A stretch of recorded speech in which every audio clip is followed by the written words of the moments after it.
Celebración de fe, encuentro de amor, el hombre y Dios, Dios y el hombre. ¿Dónde se da este encuentro? Presentamos Misterio de Fe. Escúchanos y conoce más sobre las expresiones de nuestra fe creída y celebrada en la liturgia. Señor Jesús, mi Salvador, amor eterno, amor divino. Queridos hermanos, sean bienvenidos a una transmisión más que llega a ustedes gracias a la bondad de Dios que nos permite seguir trabajando en pro de la formación católica. Estamos transmitiendo a través de su canal Misterio de Fe, este espacio donde vamos conociendo mejor nuestra liturgia católica y nos vamos formando en los distintos temas que nos permiten profundizarla. Les invitamos a suscribirse a este canal y activar la campana de notificaciones si aún no lo han hecho, para estar pendiente del material que poco a poco vamos produciendo en este campo. De igual manera tenemos en materia de espiritualidad católica nuestro canal Santo Debo Ser, al que le invitamos a suscribirse y conocerlo. Nuestro canal también, Creo Señor, Yo Creo, en el que ya tenemos un material preparado en cuestiones apologéticas, bíblicas, doctrinales, que les pueden ser muy iluminadoras. Nuestra página en Facebook, @WalterFajardo20. En ella estamos nutriendo siempre con contenido diverso y material que no está en nuestro canal, pero que les puede servir a ustedes para su formación cristiana. De todos modos, en cada uno de los videos encontrarán las ligas, los enlaces o links a estos canales y nuestra página para que ustedes puedan seguirnos con mayor facilidad. Vamos pues a comenzar la formación de este día poniéndonos en la presencia de nuestro buen Dios. In nomine Patris et Filii et Spiritus Sancti. Amén.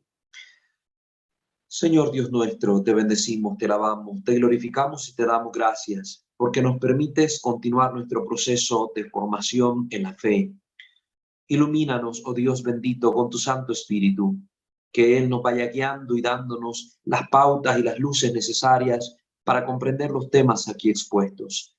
Que los ruegos de nuestra dulce Madre y Señora, la siempre Virgen María, los de San José su esposo, de los santos y los ángeles, nos alcancen de ti las gracias que necesitamos para vivir en conformidad con el santo evangelio que profesamos. Que todo te tenga a ti como su fuente y tienda a ti como a su único fin, y cuanto hagamos redunde en alabanza tuya y en bien nuestro. Te lo pedimos a ti, que vives y reinas por los siglos de los siglos. Amén. Pater noster, qui es in celis, sanctificetur nomen tuum, adveniat regnum tuum, fiat voluntas tua sicut in cielo et in terra.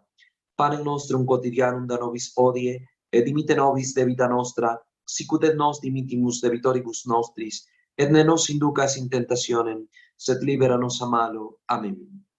Ave Maria, gratia plena, Dominus tecum, benedicta tu in mulieribus, et benedictus fructus ventris tui, Iesus. Sancta Maria, Mater Dei, ora pro nobis peccatoribus, nunc et in hora mortis nostre. Amen. Gloria Patri et Filio et Spiritui Sancto, sicut erat in principio et nunc et semper et in saecula saeculorum. Amen. Ave Maria Purissima, sine lave concepta, in nomine Patris et Filii et Spiritus Sancti. Amén. Muy bien, queridos hermanos, continuamos abordando nuestra temática sobre las sagradas imágenes. Sería el tercer tema que estamos tocando sobre esta cuestión dentro del tema general, que sería los espacios de culto, es decir, los templos, y en los que, desglosando cada una de estas partes que componen los templos católicos, pues estamos centrándonos de manera específica en la zona de la nave y los elementos que están presentes en las naves. Ya hemos hablado de los bancos, ya hemos hablado de los confesionarios, de las piletas de agua bendita. Estamos ahora hablando de las imágenes sagradas. Habíamos abordado en las dos sesiones anteriores pues temas generales sobre la cuestión de las imágenes desde un punto de vista litúrgico, ¿verdad? He especificado que el tema de las imágenes puede tratarse desde distintos puntos de vista. uno de los que más busca la gente es el tema apologético, para hacer una defensa bíblica del recurso a las imágenes sagradas. Pero en este canal, que es de liturgia, estamos centrándonos en el aspecto litúrgico de las mismas. Ya en nuestro canal Creo Señor, Yo Creo, si Dios nos lo permite, pues también tocaremos el tema, pero desde una visión más apologética.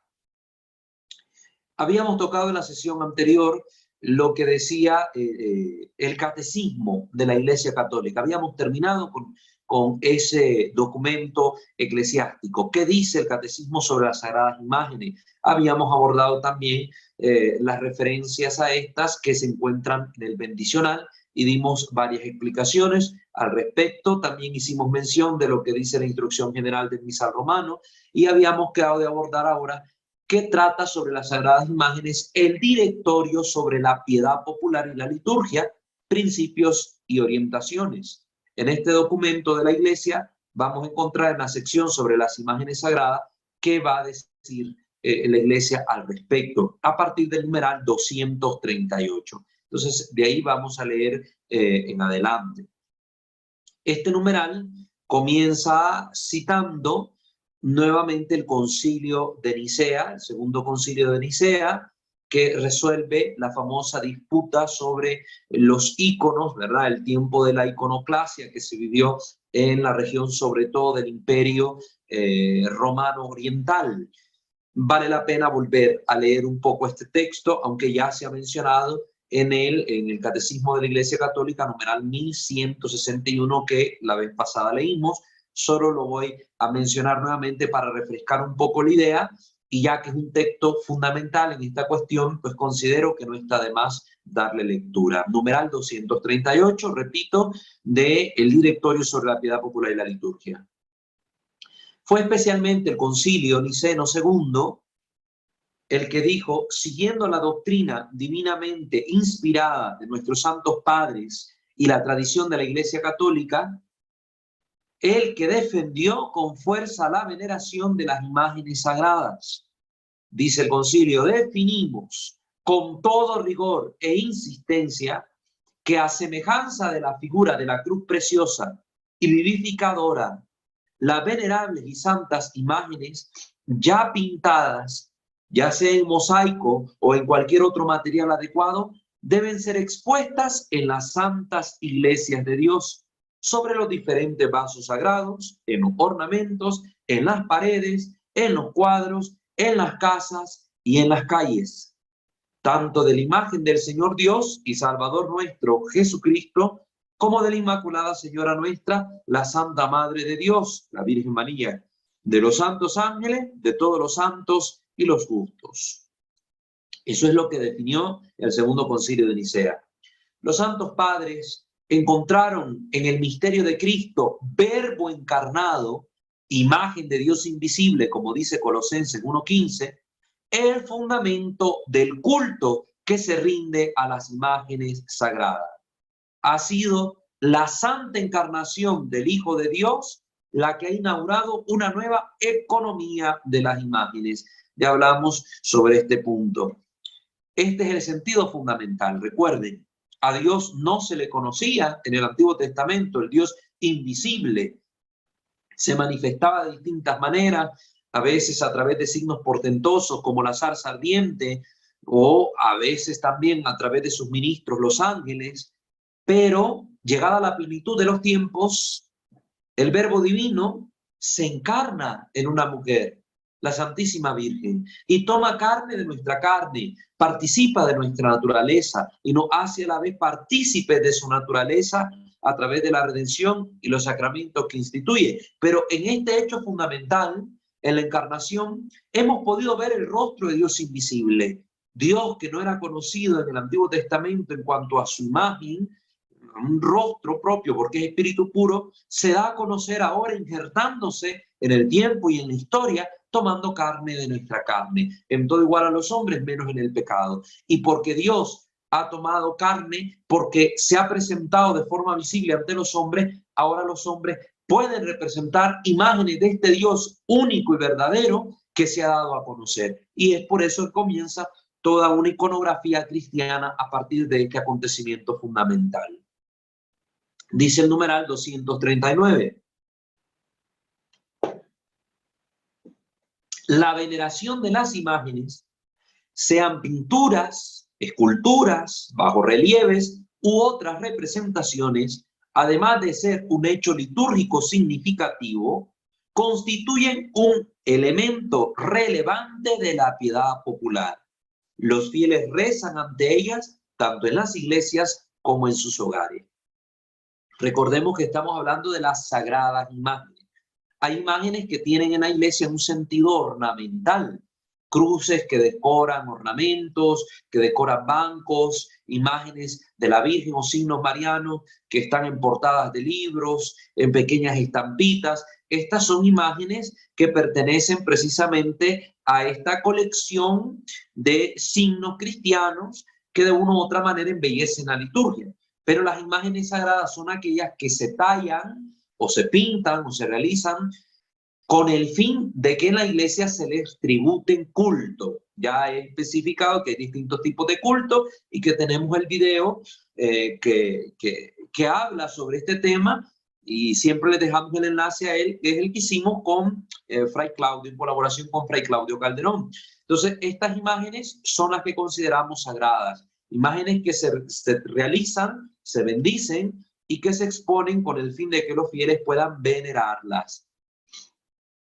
A estas imágenes, los fieles las adornan con flores, luces, piedras preciosas, las saludan con formas diversas de religiosa veneración, las llevan en procesión, cuelgan de ellas exvotos como signo de agradecimiento. Recuerden, los exvotos son aquellos objetos que algunas personas donan en agradecimiento como cumplimiento de una promesa piadosa, ¿verdad? Que me dolía el pie, le pedí la ayuda de este santo, se intercedió, me sané de esta dolencia, pues un pequeño piececillo de metal, a veces de oro, a veces de plata, pues se cuelga en los ropajes de las imágenes o en cintas. Esos son los exvotos.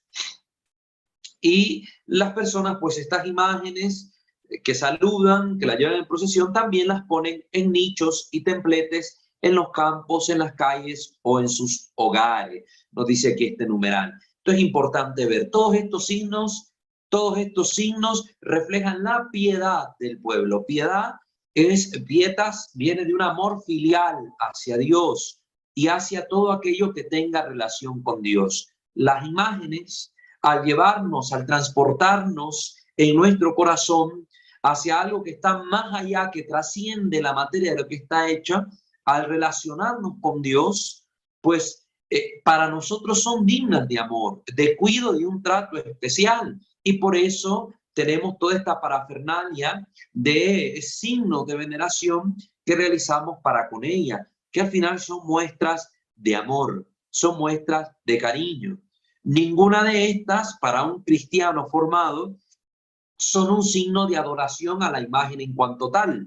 Recuerda, yo siempre le pregunto a los hermanos separados que nos atacan en este punto, a ver, dígame dónde dice la Biblia que poner flores delante de una imagen es adorarla, que encender una vela delante de la imagen es adorarla. No, en ningún lugar dice, aunque ciertamente estos actos que van más allá de un acto ritual religioso, como es el poner flores o dar o encender una vela, sí pueden estar relacionados también con algunos cultos. Hay cultos paganos que utilizan también estos elementos para adorar a sus dioses, pero en el cristianismo no son un signo de adoración, tienen un significado más relevante, ¿verdad? Más allá, un significado más relevante en cuanto a la piedad del pueblo.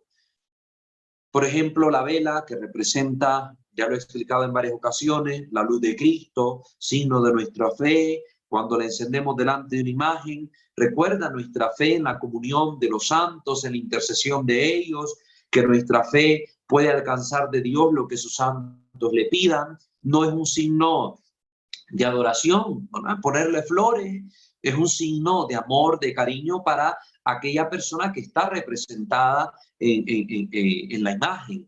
Entonces no son un signo de adoración, ni siquiera ponernos de rodillas delante de una imagen, porque nos arrodillamos con el sentido de orar humildemente pidiendo el favor de Dios o de alguna persona, ¿verdad? En la Biblia encontramos numerosos momentos en que las personas se arrodillaban, incluso delante de otras personas, para pedir un favor de su parte. Entonces, no necesariamente está ligado de forma intrínseca al acto de adoración. Para que estar de rodillas o postrado signifique adoración, debe existir la intencionalidad de que ese gesto esté unido al deseo de adorar aquello ante lo que uno se postra o se arrodilla.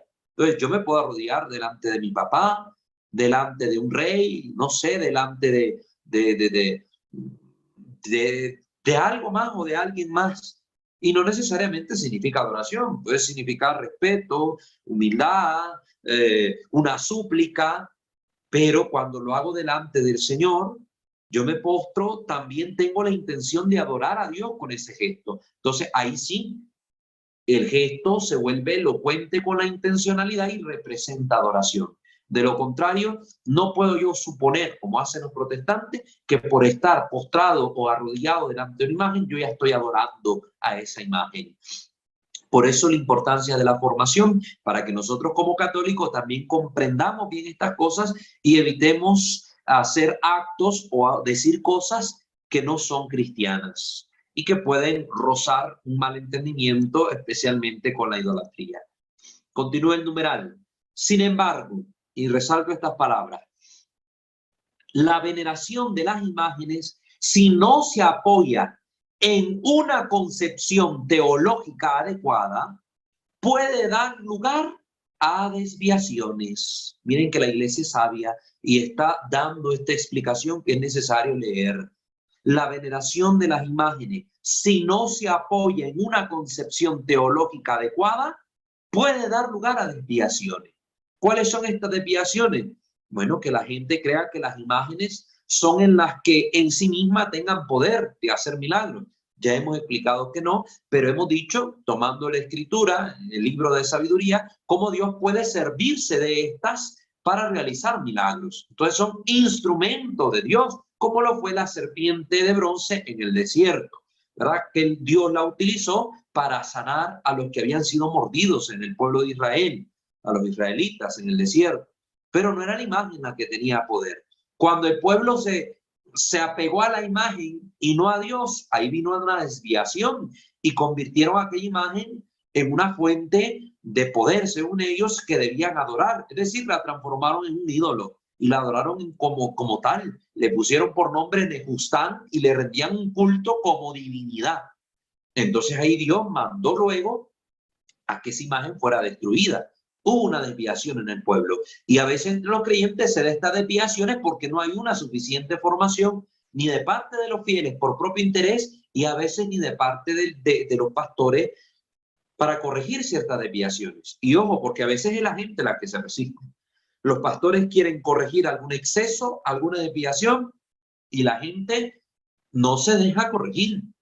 Por ejemplo, en mi tierra, en Nicaragua, hay una procesión muy famosa en Managua, la capital, la de Santo Domingo de Guzmán. Sale en procesión el 1 de agosto y vuelve a su iglesia el 10 de agosto. Y en esa procesión se dan muchos excesos que los obispos han tratado de corregir, muchos excesos. La gente le tiene mucha veneración, pero en esa veneración y en ese amor que le pueden tributar a Santo Domingo, se caen en desviaciones gravísimas, donde la gente confunde lo religioso con lo profano y hay mezcla de alcohol, mezcla de baile, mezcla de cosas que no vienen al lugar con lo que la iglesia enseña. Y la gente piensa que si el santo no sale en procesión, entonces va a haber una calamidad, va a haber una peste, o que yo tengo que tocar la imagen, porque si no la toco, yo me voy a condenar o me va a pasar algo. Todas esas son desviaciones, son desviaciones. Por eso hay que enseñar, instruir a la gente. Entonces, aquí la iglesia está siendo clara. La iglesia está diciendo hay necesidad de una formación en una correcta concepción teológica de lo que la iglesia transmite dentro del culto a las sagradas imágenes en cuanto a su veneración. Es necesario, por tanto, que se explique a los fieles la doctrina de la iglesia, continúa el documento, sancionada en los concilios ecuménicos y en el Catecismo de la Iglesia Católica sobre el culto a las imágenes sagradas. Eso es lo que hemos hecho acá. Enseñar lo que dijo el Concilio de Nicea II y lo que ha dicho el Catecismo de la Iglesia Católica. Y hemos ido más allá porque hemos tocado otros documentos. Numeral 240. Según la enseñanza de la Iglesia, las imágenes sagradas son, y aquí enumera este directorio de la piedad popular, lo que entiende la Iglesia respecto a las imágenes sagradas en cuanto a la veneración pública que dan los fieles. Y por tanto, consideremos bien estos puntitos. Si tiene usted papel y lápiz, anote, ¿verdad? Anote. Según la enseñanza de la Iglesia, las imágenes sagradas son, numeral 240. Primero, traducción iconográfica del mensaje evangélico. Es decir, se ha plasmado en imagen lo que la palabra de Dios, lo que el evangelio, el mensaje del reino de Jesús trae a los hombres. El mensaje de salvación se ha puesto en imagen. Recuerden, las imágenes son el evangelio que se le predica a los iletrados. A los que no saben leer, no tienen la oportunidad de leer la escritura, pues a través de las imágenes se les evangeliza, es decir, se les comunica el mensaje del evangelio. Son entonces traducción iconográfica del mensaje evangélico, en el que imagen y palabra revelada se iluminan mutuamente. Ambas, la palabra de Dios y la imagen, se iluminan. La tradición eclesial exige que las imágenes estén de acuerdo con la letra del mensaje evangélico. Ojo ahí los artistas, ojo ahí los que compran imágenes. Que lo que se represente en ella esté de acuerdo con lo que la palabra de Dios dice. Que la representación esté en congruencia con el mensaje, con el texto. No representaciones anómalas o feas o que den a una malinterpretación de lo que realmente el texto transmite, ¿verdad? Lo que el texto transmite, ¿verdad? Que sea la imagen fiel a la escritura. Esto de fidelidad a la escritura debe hacerse teniendo en consideración los distintos estilos, las distintas épocas, ¿verdad? De repente en la Edad Media se va a representar un Jesús tal vez vestido más de acuerdo a la época. Eso es parte del arte, no le quita nada al texto si lo que se está representando en cuanto a la acción de Jesús es congruente con la palabra. Esto para que lo consideremos. 2. Las imágenes sagradas son signos santos para el pueblo de Dios, signos santos que, como todos los signos litúrgicos, tienen a Cristo como último referente. Todas las imágenes deben de llevarme hacia Dios. La imagen de la Virgen me acuerda la belleza que Dios ha realizado en esta mujer, los portentos que Dios ha hecho en ella, ¿ya? Como cantó la Virgen en el Magnífica, del poderoso ha hecho en mí maravilla, por poner un ejemplo. Las imágenes de los santos, de hecho, representan a Cristo que es glorificado en ellos, porque esta persona se ha santificado imitando a nuestro Señor en sus virtudes y en sus ejemplos. Entonces, la imagen de Cristo yo la puedo encontrar de una forma velada y misteriosa en la imagen de los santos. Por eso son signos santos para el pueblo de Dios. 3.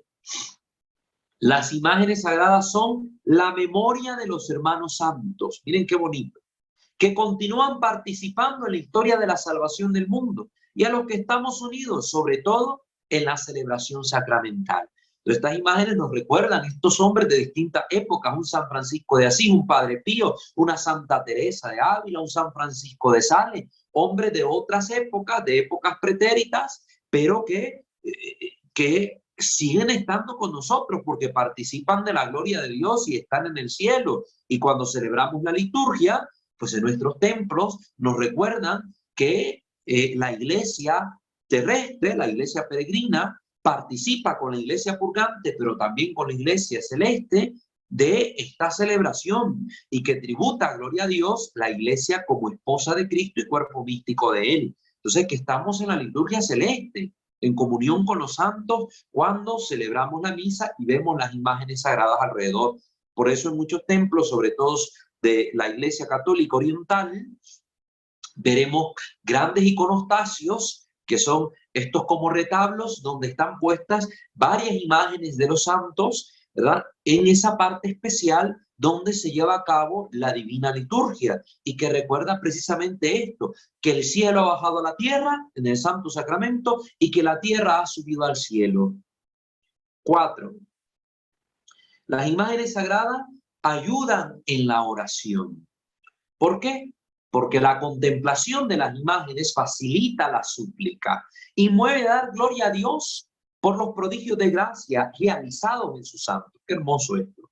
Yo puedo orar, por ejemplo, hay un tipo de oración que habla el catecismo, la oración de contemplación, donde yo puedo utilizar un recurso como una imagen de nuestro Señor, por ejemplo, de un Cristo, para meditar mejor la pasión del Señor. Contemplando yo los dolores de Cristo plasmados en esta imagen, puedo meditar mejor la pasión y los dolores de nuestro Señor en la cruz o cargando la cruz. Entonces son un recurso que nos ayuda a la oración, nos elevan hacia Dios. Cuando yo miro una imagen profana, no sé, si yo estoy pasando por la calle y miro un cartel publicitario y sale una mujer semidesnuda, que está muy de moda ahora en esta cultura hedonista, pues ¿qué va a elevarse a mi memoria? Malos pensamientos en mi mente, malos pensamientos. Por el contrario, miro una imagen de la Virgen gloriosa, santa, inmaculada, pues a mi mente se me vienen cosas santas, el deseo de amar más a la Virgen, de amar a Dios como ella la ha amado. Entonces también juegan un papel importante en el momento en que en nuestro entendimiento necesitamos este apoyo para elevarnos hacia Dios. Es una ayuda en la oración. Las imágenes sagradas también provocan en nosotros un estímulo para la imitación de lo que en ellas está representado. Un estímulo para la imitación de lo que en ellas está representado. Porque cuanto más frecuentemente se detienen los ojos en estas imágenes, tanto más se aviva y crece en quien lo contempla el recuerdo y el deseo de los que allí están representados.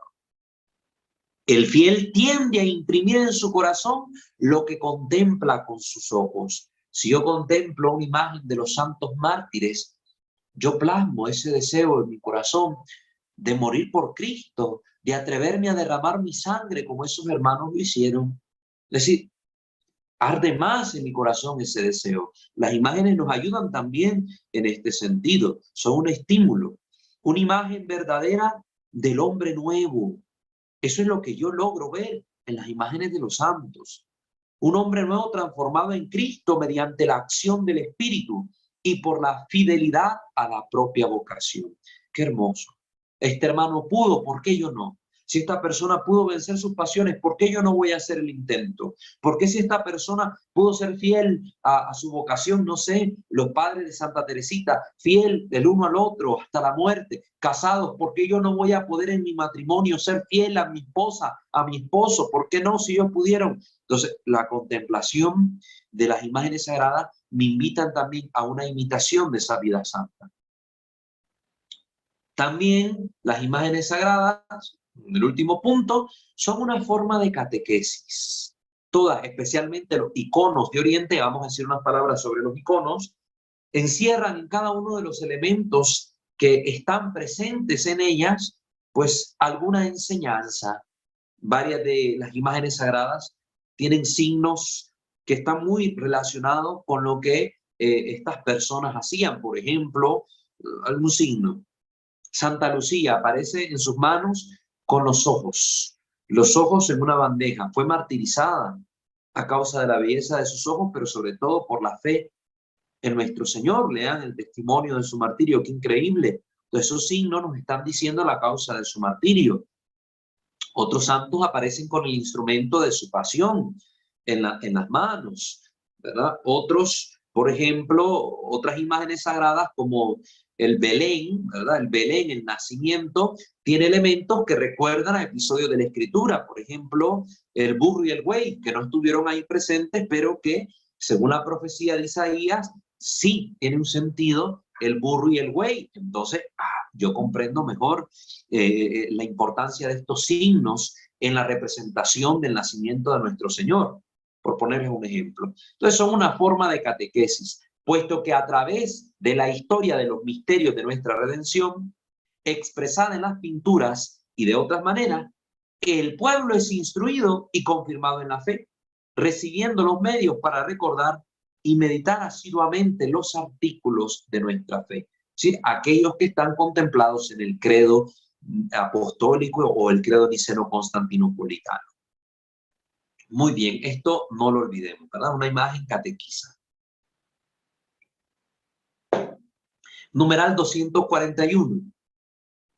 Es necesario, sobre todo, que los fieles adviertan que el culto cristiano de las imágenes es algo que dice relación a otra realidad. No veneramos a las imágenes por sí mismas, sino por lo que ellas significan, por lo que ellas representan. Es decir, trasciende, va más allá, a lo que está por encima de ella. La imagen no se venera por ella misma, sino por lo que representa. Esto lo recuerda muy bien el directorio.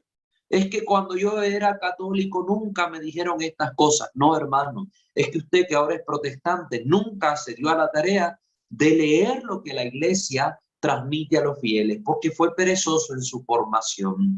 Si usted hubiera leído el catecismo, si usted hubiera leído la Biblia, si usted hubiera leído el directorio, si usted hubiera leído todas estas cosas, hubiera tomado un curso, se hubiera dado cuenta cuál es la verdadera enseñanza de la iglesia en estos temas. No que se hizo protestante y se dejó envenenar la cabeza con todas las mentiras y herejías que sus pastores le meten. Y después viene a atacar a la iglesia, que es su madre y su maestra, a la que usted no ama ni quiso atender. Eso hay que decirlo, hermanos.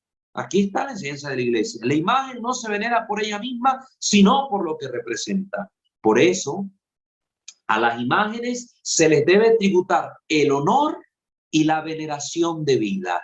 No porque se crea que en ellas hay cierta divinidad.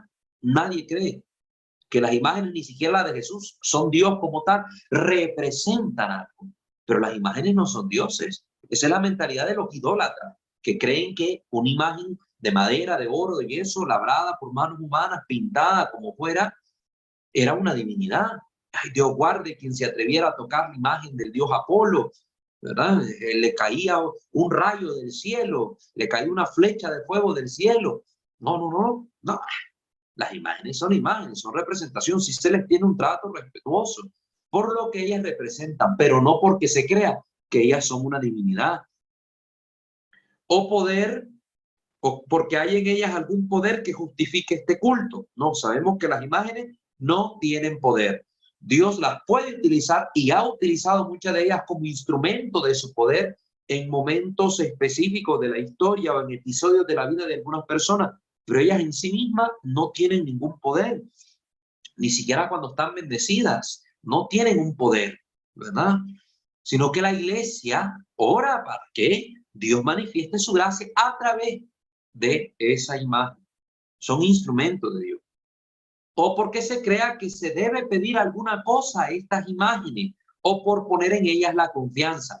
Yo hago aquí una imagen del Cristo crucificado, un crucifijo, y la de medalla de San Benito dentro. Ah, pero yo no creo que tenga algún poder. Es un sacramental. Ya dimos nuestro curso sobre los sacramentales acá, tenemos nuestro video y explicamos bien eso. No podemos poner en ellas nuestra confianza. Nuestra fe está en Dios vivo y verdadero, pero ellas son un recurso de fe, son un signo de fe, etcétera, etcétera, lo que ya hemos mencionado acá. ¿Cómo hacían, verdad? Antiguamente los paganos. Los paganos sí confiaban en sus imágenes, sí creían que sus imágenes eran sus dioses, que tenían cierto poder, como lo que pasó con Nejustán, ¿verdad? La serpiente que adoró el pueblo de Israel cuando se desvió del propósito inicial que Dios tenía con esta imagen. Estos paganos ponían su esperanza en los ídolos. Nosotros la veneramos y la respetamos porque el honor que se les tributa se refiere a las personas que están representadas en ella. Siempre, siempre eso. Numeral 242. A la luz de estas enseñanzas, los fieles evitarán caer en un error que a veces se da. La iglesia aquí lo reconoce. Este error a veces se da. Establecer comparaciones entre imágenes sagradas. Eso pasa. No, no, no, es que yo le rezo a la imagen de la Virgen del Carmen, pero no a la Virgen del Carmen que está en la iglesia de abajo. Yo le rezo a la que está allá en el pueblo aquel, porque esa imagen es más poderosa. O esa es la imagen que sí concede milagro. Hermanos, estas cosas hay que quitarlas de la mentalidad. A ver, si yo rezo dentro de la imagen de la Virgen, delante de la imagen de la Virgen de Guadalupe que está en la basílica, o yo le rezo a la imagen de la Virgen de Guadalupe que está en mi casa, ¿cuál tiene más efecto? Pues las dos tienen el mismo efecto. porque estoy rezándole a la Santísima Virgen María. No importa si es a la del Tepeyac o si es a la que tengo en mi casa, mi oración está referida a la Virgen, no a la imagen en cuanto tal, no a la imagen en cuanto tal. Por eso, esto también hay que evitarlo. Evitar establecer comparaciones entre imágenes sagradas. El Señor es el Señor y nos escucha. Como le digo, a través de algunas imágenes ha realizado ciertos portentos, pero no significa que esa imagen quedó exclusivamente consagrada para obrar esos portentos de Dios solo por medio de ella. Entonces, si este Señor de los milagros, que es un Cristo crucificado, nos ayudó a que el Señor nos liberara de la peste por medio de esta imagen, no significa que Dios solo a través de esa imagen va a liberarnos de la peste. Puede liberarnos a través de una imagen de la Virgen o de otro Cristo, porque Él para actuar es libre. Entonces yo no puedo decir que solo esta imagen me va a liberar de la peste. No, esa sería una mentalidad desviada. Y también para evitar estas comparaciones es que ya explicamos que debe evitarse tener en la misma iglesia dos imágenes del mismo santo o de la Virgen o del Señor. No, no, no, porque después los fieles también se oyen esas comparaciones odiosas, ¿verdad? No es que está la imagen viejita de la Virgen Inmaculada, esta sí es la milagrosa, la nuevecita que donó doña fulana, esa no. Y entonces rechazamos a una imagen en aras de la otra porque, ¿qué es lo que está de trasfondo? Una mentalidad desviada, una creencia errónea. El hecho de que algunas imágenes sean objeto de una veneración particular hasta el punto de convertirse en símbolo de la identidad religiosa y cultural de un pueblo, de una ciudad o de un grupo, se debe explicar a la luz del acontecimiento de gracia que ha dado lugar a dicho culto y a los factores históricos sociales que han concurrido para que se estableciera. Es lógico que el pueblo haga referencia con frecuencia y con gusto a dicho acontecimiento. Así fortalece su fe, glorifica a Dios, protege su propia identidad cultural, eleva con confianza súplicas incesantes que el Señor, según su palabra, está dispuesto a escuchar, según su palabra, como lo atestigua Mateo 7:7, Lucas 11:9, Marcos 11:24. Así aumenta el amor, se dilata la esperanza y crece la vida espiritual del pueblo cristiano. Entonces, aquí la iglesia está aclarando, no tiene nada de malo el que un pueblo tenga un amor particular a cierta imagen, porque hay factores históricos de trasfondo religiosos que hacen que esta imagen sea muy amada, sea muy venerada, ya sea un portento milagroso, ya sea un evento significativo detrás, lo que sea. Esto lo tenemos que tener claro, no hay nada malo, pero deben evitarse establecer estas comparaciones odiosas que son producto de una mala formación cristiana. Numeral 243. Las imágenes sagradas por su misma naturaleza pertenecen tanto a la esfera de los signos sagrados como al arte, ¿verdad? Las imágenes están en estos dos ámbitos. Muchas de ellas corresponden a estilos propios de épocas pretéritas. No sé, una imagen barroca, una imagen de la época del Renacimiento. Tendrá rasgos muy propios que la hacen convertirse en una pieza de arte valiosa. Pero también, pues dentro de la esfera cultural o religiosa, tiene un significado sagrado. Una imagen puede tener 300 años y puede corresponder a un estilo artístico de cierta personalidad, pero, de cierta persona, ¿verdad? Muy renombrada, pero para el pueblo de Dios tiene un sentido de fe. Y estas dos esferas, estos dos ámbitos, el arte y lo sagrado, pueden convivir sin ningún problema. En estas, que con frecuencia son obras de arte llenas de una intensa religiosidad, aparece el reflejo de la belleza que viene de Dios y a Dios conduce. Cuando uno contempla una obra de arte bella, se maravilla y se eleva más perfectamente a Dios, que es fuente de la belleza y la bondad. Entonces, si yo miro algo grotesco, me escandalizo, puedo sentir repugnancia, y en vez de decir esto me recuerda a Dios, digo, uy, qué feo, esto se mira satánico, demoníaco o muy grotesco. Entonces no tiendo a lo bello, sino a lo feo. Y el pecado afea el alma, por eso pues lo relacionamos con lo malo, lo feo con lo malo, aunque no sea intrínsecamente esta relación algo existente, porque hay muchas cosas que ante los ojos de alguien es feo y ante los ojos de otra persona pues no lo será tanto, ¿verdad? Sin embargo, la función principal de la imagen sagrada no es Procurar el deleite estético, aunque sea una obra de arte muy bella, no se trata de esto. Ay, qué bonito este estilo artístico y quedarme en ello y en el pintor y el sentido artístico que está detrás. No, no, no.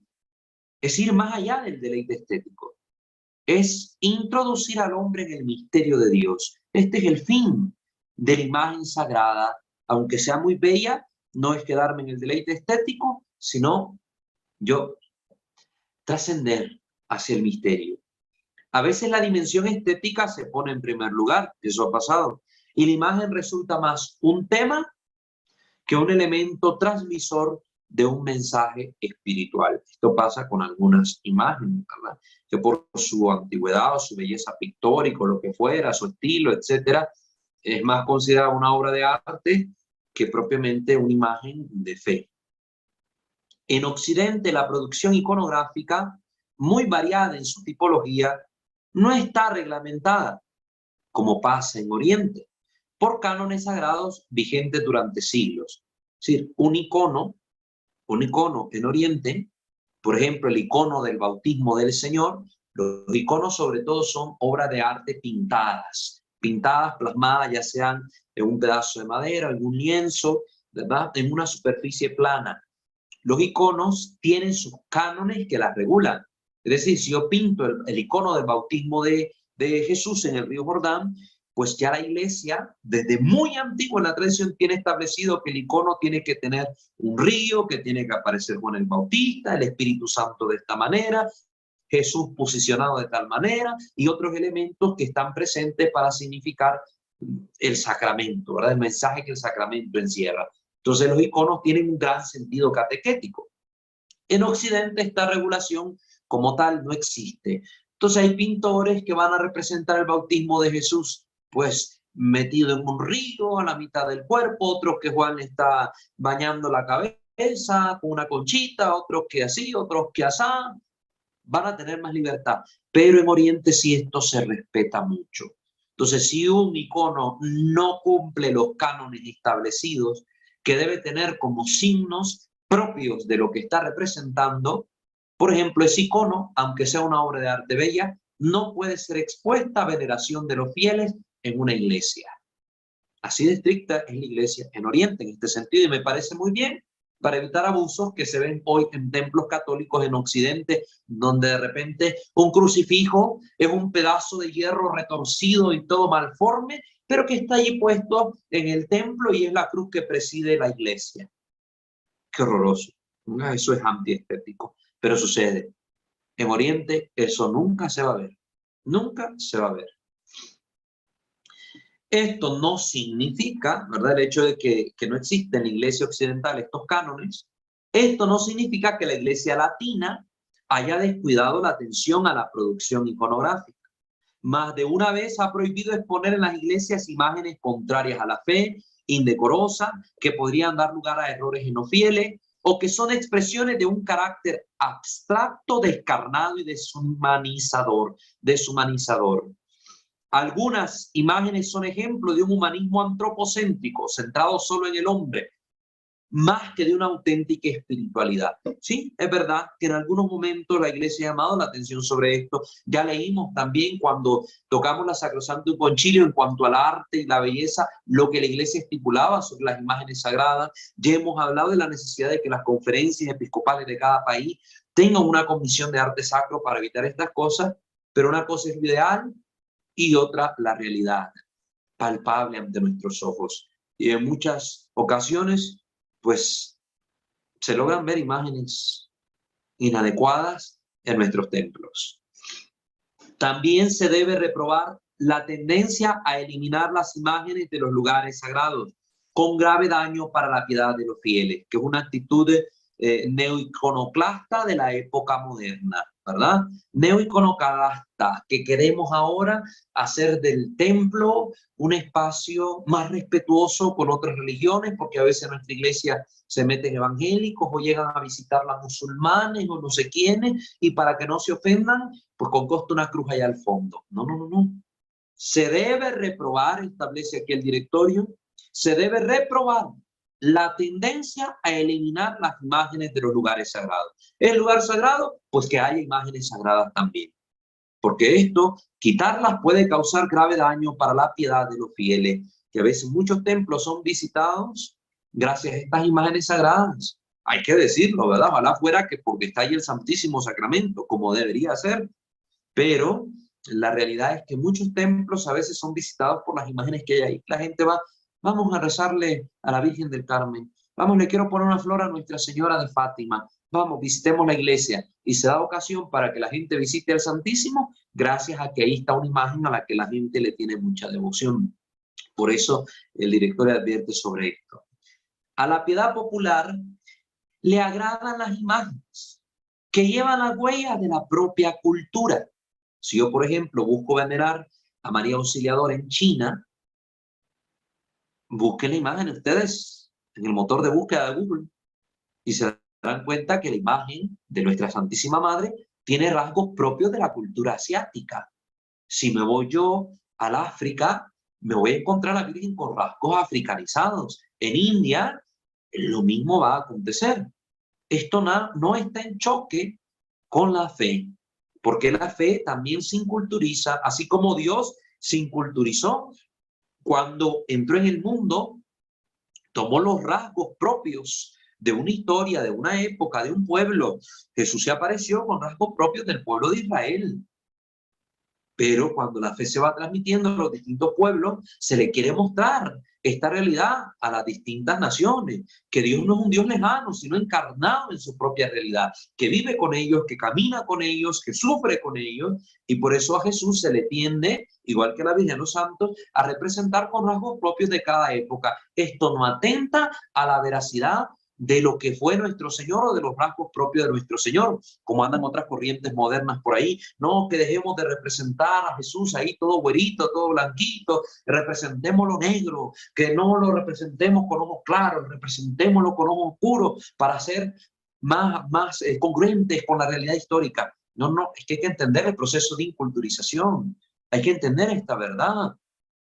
Y ahora detrás de las imágenes del Señor o de los santos también hay sentidos que responden a la cultura, a la historia o incluso a la misma evangelización, a razones teológicas.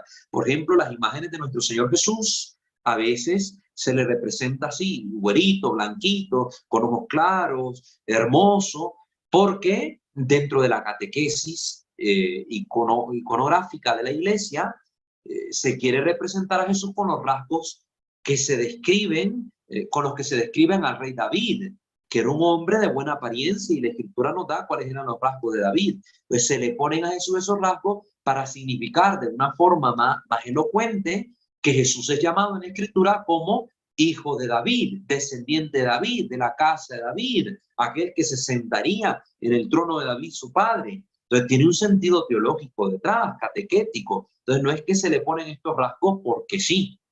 Hay una respuesta a esto, ¿verdad? Para que lo entendamos. Y no es porque la iglesia nos quiere vender una imagen de Jesús que no es el Jesús de la Escritura. No, nos quitémonos. Esos pensamientos que corresponden a una mentalidad no formada. Fórmense para entender un poco lo que la iglesia pretende cuando realiza estas inculturaciones, ¿verdad? Repito la idea.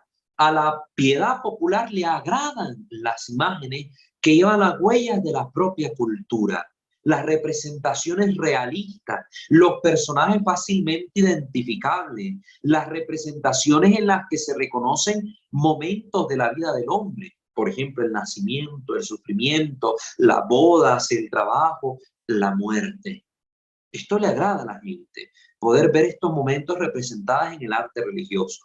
Sin embargo, aquí la advertencia, se ha de evitar que el arte religioso popular caiga en reproducciones decadentes. Hay correlación entre la iconografía y el arte para la liturgia. El arte cristiano según las épocas culturales.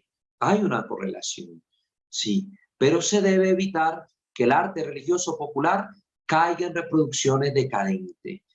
Como yo diría ahora en estos tiempos, que el arte religioso popular tiende a caricaturizar las imágenes sagradas, o a deformarlas en aras de un arte moderno, o a diluir las imágenes sagradas con corrientes ideológicas, ¿verdad? Esto también está pasando, ¿verdad? Por ejemplo, encontrarnos imágenes de la Virgen de Guadalupe pintadas con la bandera arcoíris, por ejemplo. Ya saben qué corriente ideológica está ahí detrás, ¿verdad? O a la Virgen Santísima con ciertos pañuelitos de un color verde, ¿verdad? Por ahí. Eso es un irrespeto, ¿verdad? Porque ahí lo que se está haciendo es una mezcla de una ideología con el arte religioso.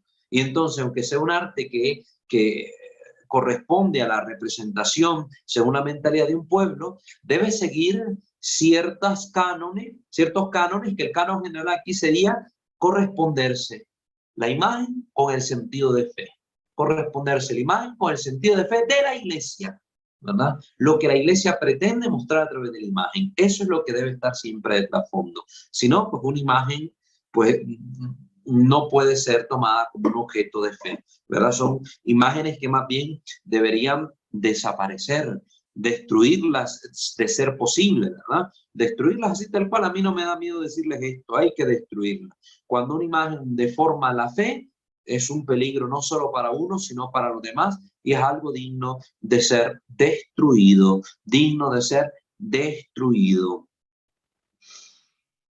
Numeral 244.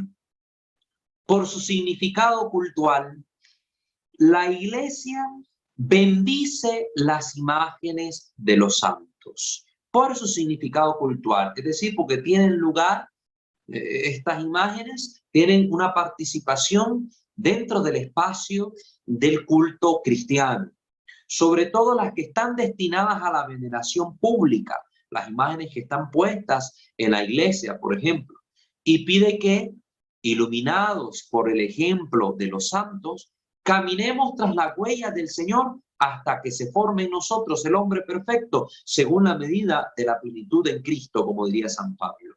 Así también, la iglesia ha emanado algunas normas sobre la colocación de las imágenes en los edificios y en los espacios sagrados, que se deben observar diligentemente.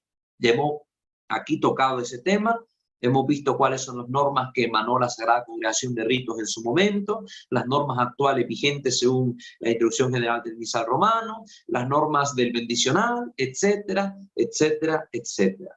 Sobre el altar no se deben colocar ni estatuas ni imágenes de los santos. Sobre el altar no.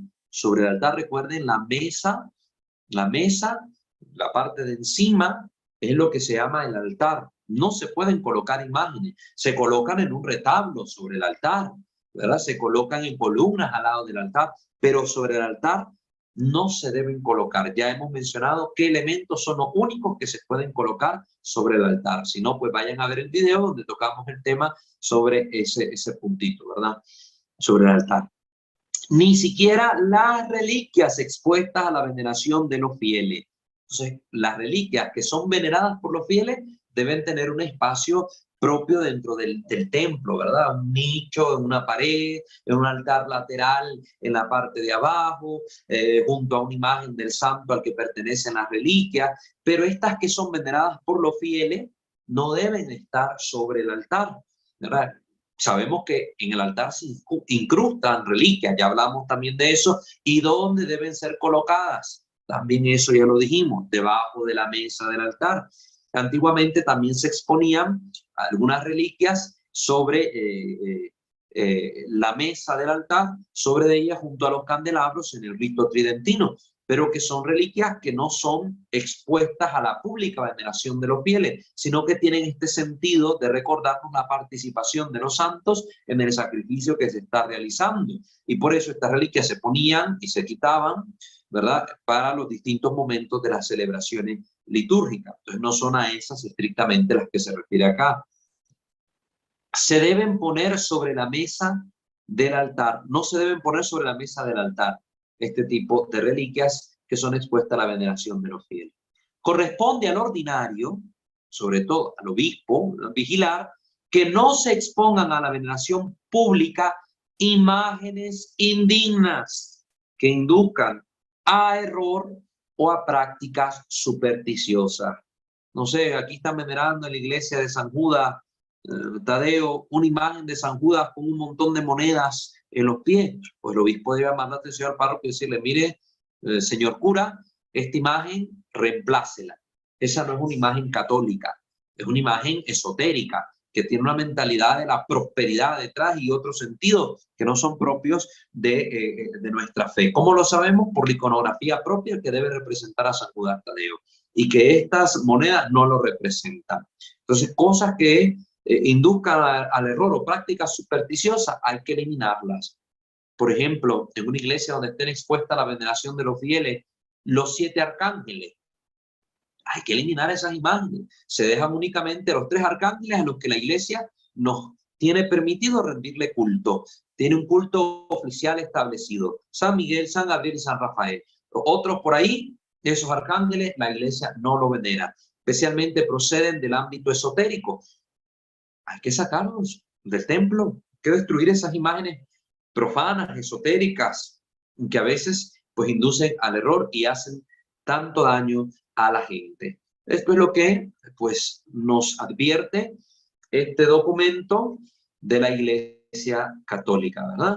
El Directorio sobre la Piedad Popular y la Liturgia, Principios y Orientaciones. Entonces, para que lo tengamos presente, les hemos leído del numeral 238 al 244. Este directorio está disponible en internet, ustedes lo pueden bajar sin ningún problema, facilito lo encuentran para que ustedes pues lo estudien.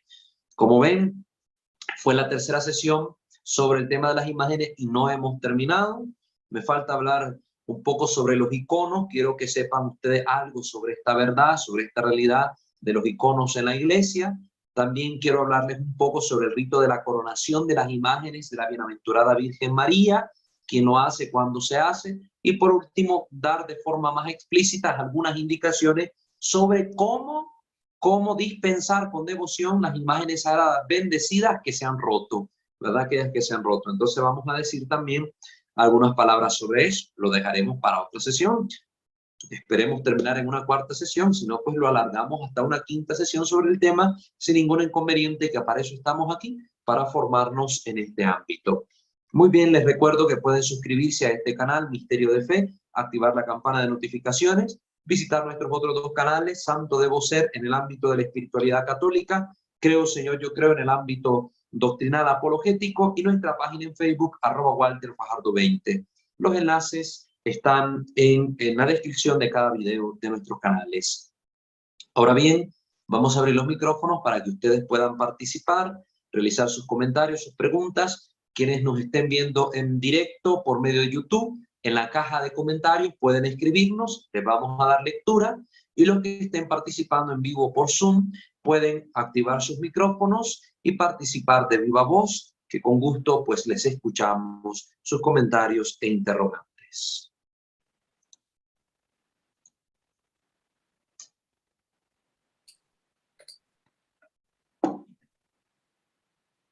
Si alguien quiere hablar, ok. Si alguien quiere hablar, recuerden decirnos su nombre y el país de procedencia. Te doy la palabra, Naivi, por favor. Sí, en YouTube pregunta María de los Ángeles Flores. Buenas noches, saludos Padre Walter. ¿Debe ir la imagen de Cristo al centro de las demás imágenes? Muy bien, hemos explicado también el sentido del Cristo, ¿verdad? Cristo crucificado, que padece por nosotros, que nos redime, es el centro de nuestra fe, la pasión, muerte y resurrección de Cristo nuestro Señor. Entonces, si tenemos la imagen de crucifijo, la iglesia le da una predilección a la imagen de Cristo, de forma tal que en el bendicional que hemos mencionado, en el orden en que se presentan los ritos, primero está la imagen de nuestro Señor, especialmente del crucifijo, después la de la Virgen y después de los santos y de los ángeles. Entonces sí tiene una relevancia la imagen del Cristo, por eso preside nuestras parroquias, por eso también se coloca en el altar o cerca de él, y es la imagen que para nosotros como cristianos nos distingue de forma particular. Por eso la imagen del crucificado es objeto de muchas burlas en los primeros siglos del cristianismo por parte de los paganos y perseguidores, porque sabían que es un signo sensible de nuestra fe. Por eso es conveniente que si tenemos un altar en nuestra casa, pues el lugar central siempre la ocupe la imagen de nuestro Señor. Si no tenemos un crucifijo y tenemos un Sagrado Corazón de Jesús, que Él ocupe el centro. Pero si tenemos varias imágenes del Señor, pues en predilección la cruz, signo de la victoria de Cristo sobre el pecado, sobre la muerte y sobre el demonio. Entonces, es la sugerencia que puedo darle en aras a esta predilección que la Iglesia tiene para con la imagen de la Santa Cruz. Que recuerden que incluso hay un culto establecido propio para la imagen de la cruz dentro de la liturgia católica y que se vive de manera muy especial el Viernes Santo en el momento de adorar el misterio de la Santa Cruz. Muy bien, muchas gracias, hermana María de los Ángeles, por su pregunta, por su comentario. No sé si alguien más quiere preguntar o comentar algo. ¿Hay algún otro comentario en YouTube? No, ya no hay más comentarios. Muy bien, en YouTube ya no tenemos comentarios. Acá en Zoom, de los que estén conectados en vivo, ¿quiere alguien comentar o preguntar algo?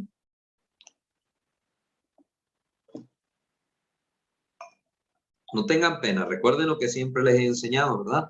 No es tonto el que pregunta, más bien tonto el que no pregunta, dice el dicho. Así que preguntemos o comentemos.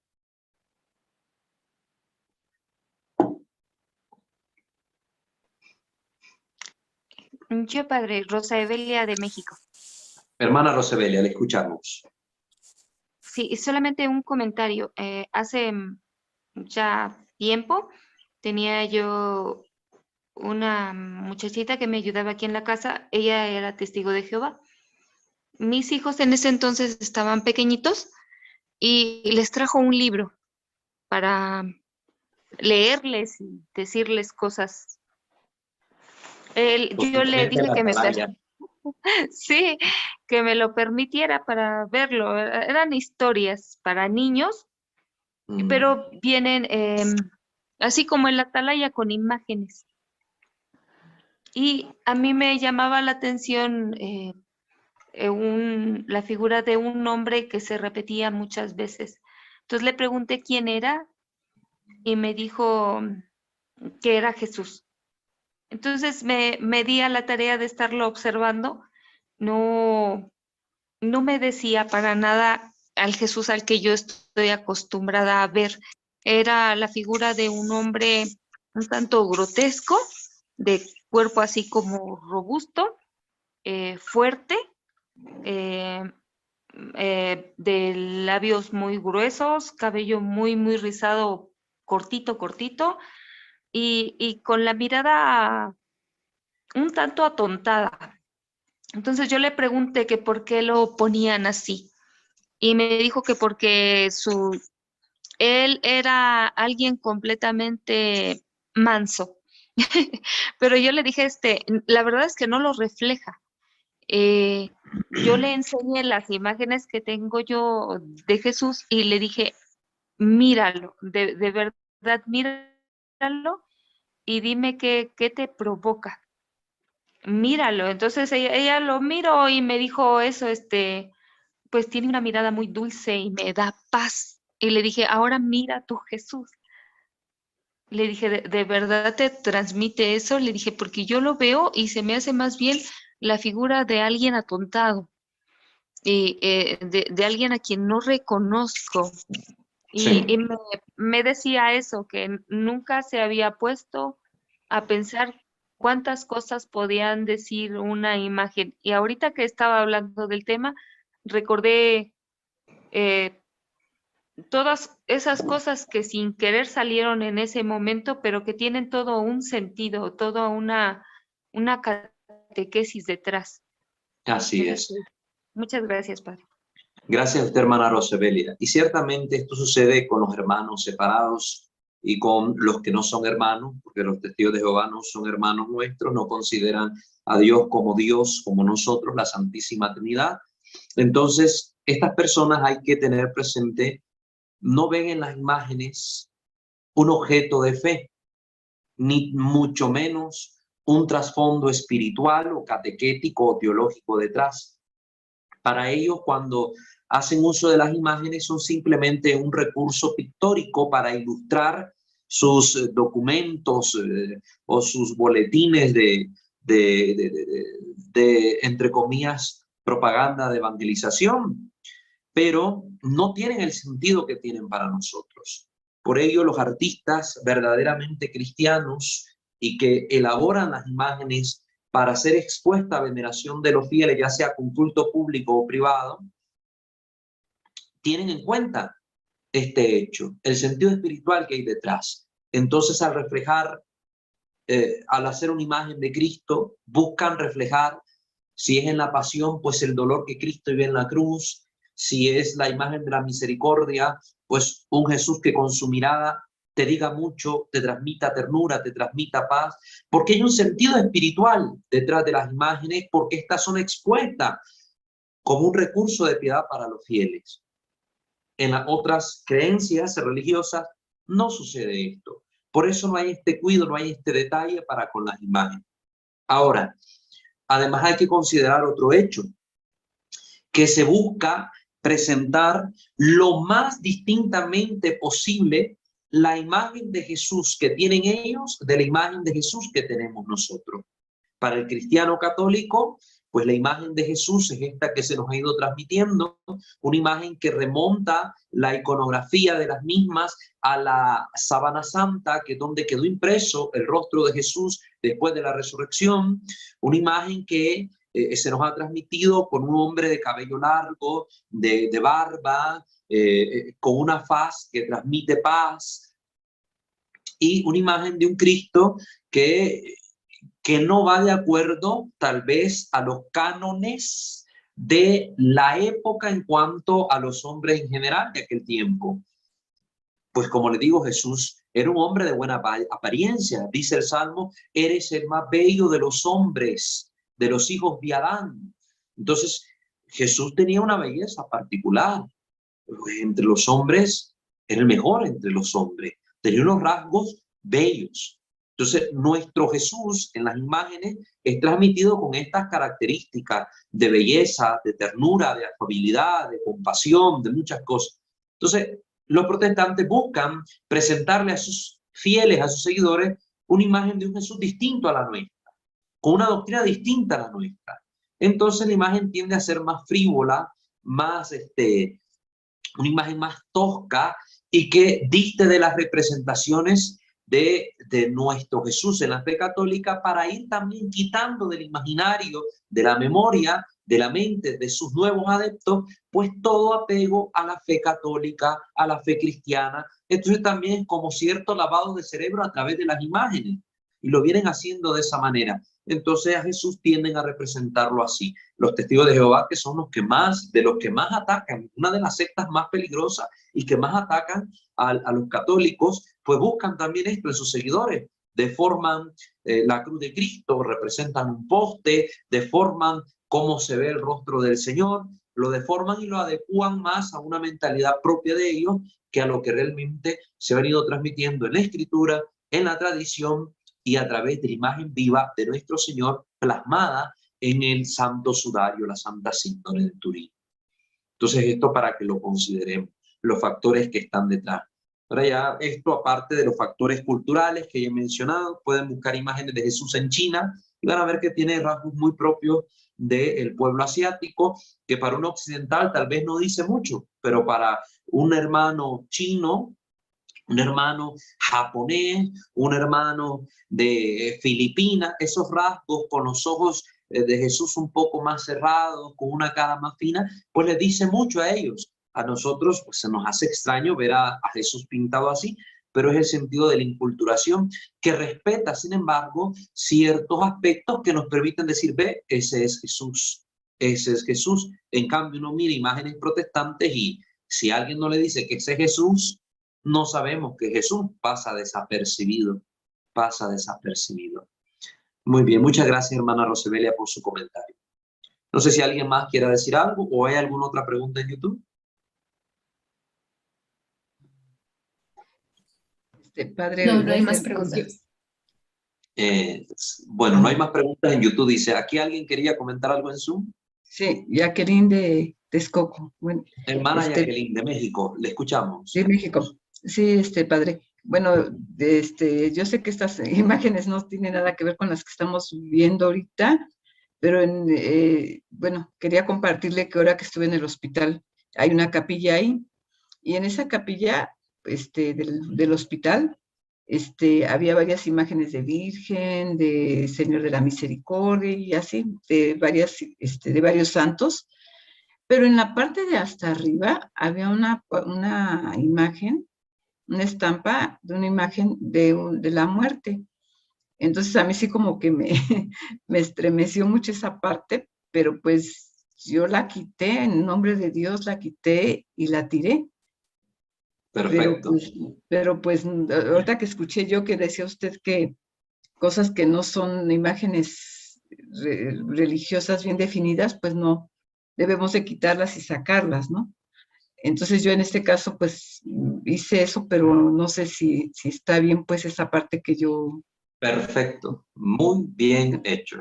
Yo igual he entrado a otras capillas, ahí en algunos lugares, capillitas de gente que la hace por devoción, y me he encontrado estampas, por ejemplo, de los 7 arcángeles. Yo los rompo, de santos que no son, yo los rompo, no me da ningún pesar, no es ninguna falta de respeto para con las personas, al contrario, hay que quitar lo que está deformando nuestra fe. Aquí en México y en parte de Salvador está muy extendido el culto a la famosa Santa Muerte, Niña Blanca o como le quieran decir. Es un culto netamente satánico y desviado de la espiritualidad católica, que debe ser reprochado por todo fiel auténticamente cristiano.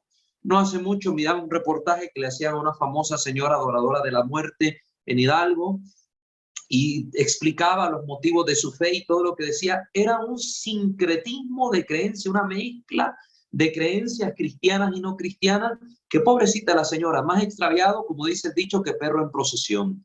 Hasta andaba un amuleto satánico, el viaje, sí dice de Satanás, pero Satanás que no sé qué, que de ahí también adoraba a Satanás. Entonces ahí nos damos cuenta cómo el demonio tiene cegada a estas personas, porque mezclan aspectos de la espiritualidad cristiana con sus creencias esotéricas. Entonces ella decía que le hacía su rosario cada mes a la muerte. Yo he averiguado sobre esto, rezan igual el Padre Nuestro, el Ave María, el Gloria, y le mezclan otras oraciones, le hacen unas supuestas misas a la muerte, tienen estos nichos consagrados en honor de la Santa Muerte.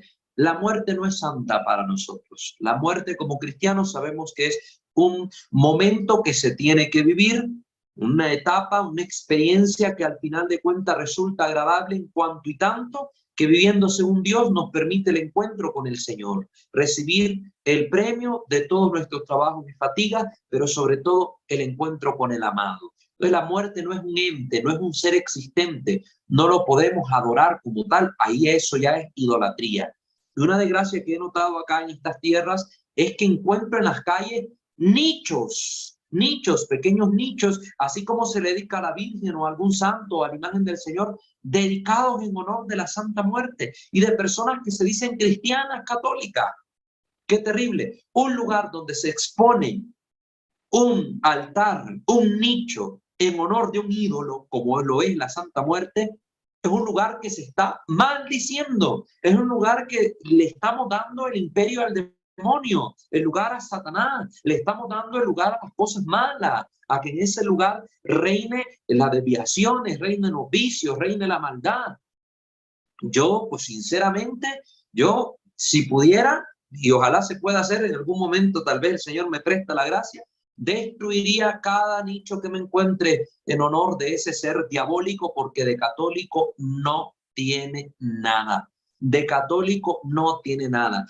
Y permitir una comunidad cristiana que en su territorio haya un nicho elegido al diablo, a la muerte o a un falso santo, eso no se puede, no se puede permitir. Sería una comunidad tibia en la fe, una comunidad fría, y que se está atrayendo a la ira de Dios en cierto sentido, porque permite que la maldad prospere en su lugar hasta esos extremos donde la idolatría está volviendo a resurgir en el mundo de esa manera. Hay diversas formas de idolatría, pero a través de las imágenes es una de las predilectas de Satanás, porque ver una imagen da un mensaje, da siempre un mensaje.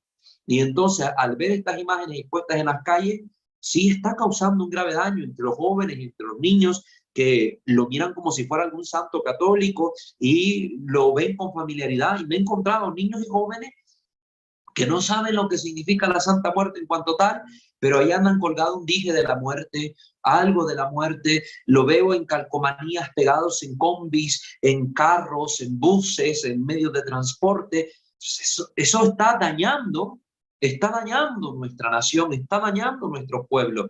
Y yo cada vez que pueda, pues yo destruiré eso que me encuentre por mi paso. Porque eso no es cristiano, eso es satánico, eso es diabólico, eso ya roza la idolatría, es idolatría, no la roza, es idolatría. Y nosotros tenemos como católicos que oponernos tajantemente a ese tipo de imágenes grotescas, diabólicas y que no infunden ningún amor a Dios, sino que aleja del verdadero amor a Dios y de la auténtica fe cristiana.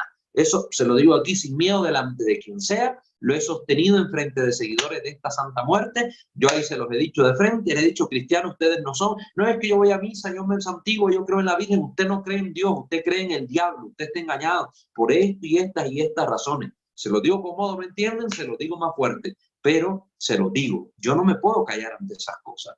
Pobre de esas almas, de esos hogares donde tienen esos nichos en honor de eso tan grotesco, que es un demonio disfrazado con apariencia de muerte, pero que está seduciendo el corazón de muchas almas. Así se lo puedo decir. La felicito por haber destruido esa estampa, hermana. La felicito. Muy bien hizo. Muy bien hizo. Muy bien. No sé si alguien más quiere comentar algo.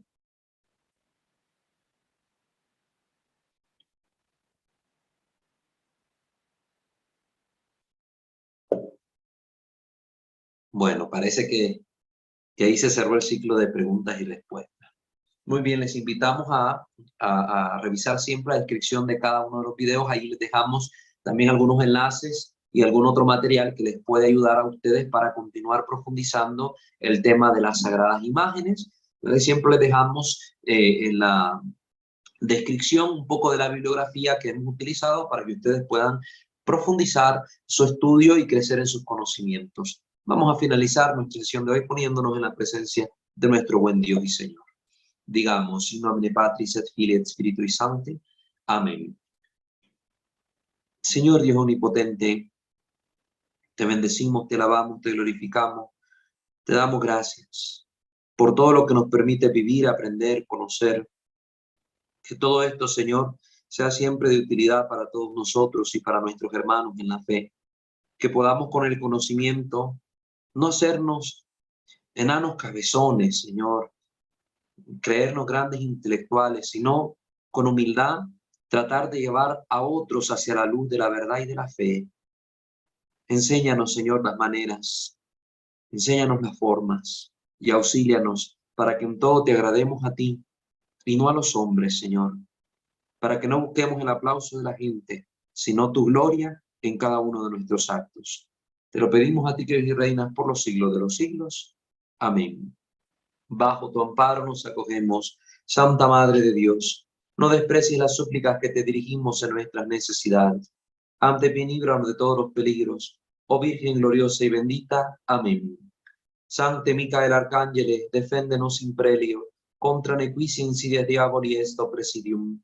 Imperetili Deus supplices de precamur. Tuque princeps milice celestis, Satanas aliosque spiritus malignos, quia perditionem animarum propagantur in mundo, divina virtud in infernum detrude. Amén. Ángel de mi guarda, dulce compañía, no me desampares ni de noche ni de día. No me dejes solo, que sin ti me perdería. En la hora de mi muerte llévame feliz a los brazos de Jesús, José y María. Amén. Ave María Purísima, sin el ave concepta. In nomine Patris et Filii et Spiritus Sancti. Amén.